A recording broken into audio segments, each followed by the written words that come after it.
upside down, when something happens where all of a sudden we have to stop and reflect and say, what is going on? And sometimes these are private moments. Sometimes maybe it's when you've lost a job or just received bad news. But sometimes we all feel this together. And my guess is, just like me on Friday morning, you woke up to hear the travesty, the horrible thing that happened in Colorado. And it made you reflect and just wonder, what is going on? And I'm sure it caused pity in your heart and sorrow. And even now we have these feelings, these emotions that come inside of us, and they tear us apart. But also, they make us feel like we have nowhere to turn. In a certain way, they make us feel like we are lost and we are looking for something, for someone to guide us. And of course, we can turn to the government, and yes, we can turn to our friends, and this is very important to do. But most importantly, who we need to turn to is God. You know, God too sometimes felt pity. In our gospel today, we hear that Jesus is going to go off to a deserted place to rest with his disciples. And he needs it. He's curing people left and right, so he takes his disciples and says, let's leave. Let us go and rest. But of course, people hear word of this, and they follow him, and so he gets off the boat. And I can only imagine the crowd that Jesus saw. I'm guessing the numbers were something exactly like this.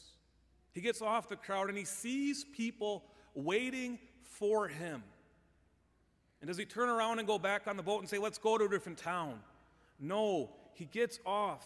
His heart is moved with pity for them, we hear. And why? Because they were like sheep without a shepherd. And so he began to teach them many things. Jesus, our good shepherd. You know, of all the images of Christ the priest, the prophet, the king, Christ the Savior, the one that really moves our heart the most, I think, is this image of the Good Shepherd.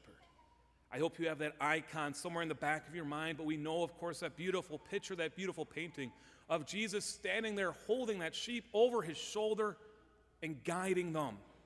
Guiding the sheep and guiding this lamb and protecting this lamb from who? From the wolves. And of course, we know that Jesus, God, is our good shepherd. And what we are called to do is to go to him at all times, especially when we are in need. And what is he going to do? He is going to protect us. He is going to guide us. He is going to let us share in the Spirit of God, as we hear about in our second reading today, that we are able to share with God.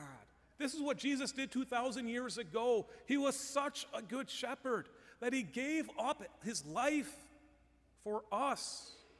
And even now, 2,000 years ago, it was for us even now so that we could share with him. Now, does this mean that all of a sudden we are no longer fearful? Does this mean all of a sudden everything is going to be dandy?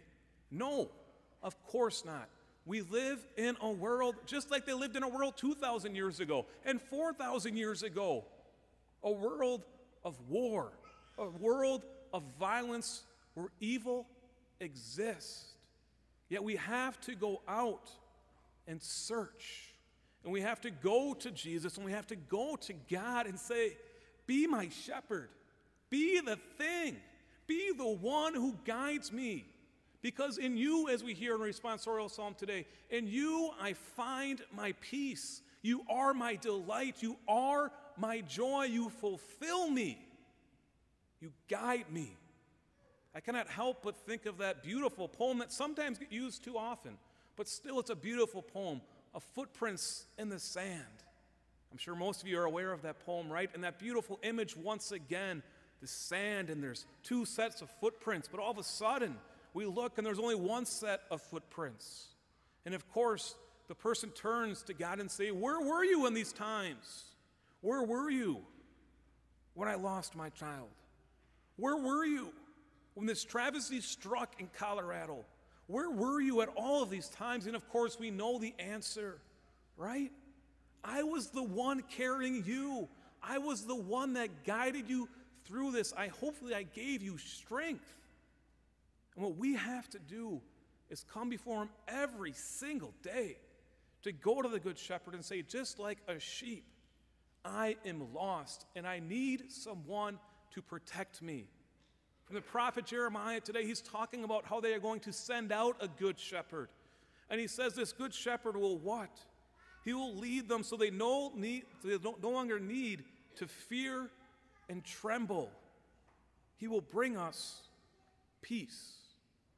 I'm guessing that is why so many of us are here today. When we come into this beautiful church, this sanctuary, this house of God, this feeling of peace should come inside of us. This feeling that God truly is with us and that he will guide us. But my brothers and sisters, it cannot end here. We need to bring this feeling with us out into the world and to share it as well.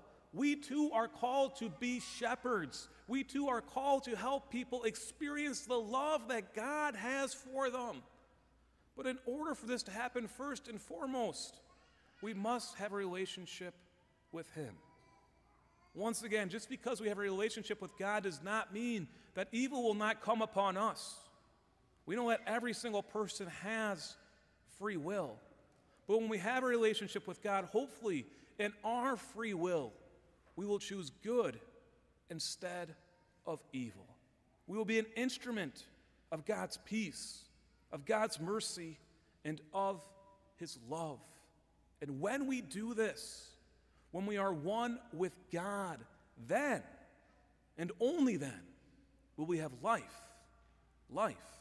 with God.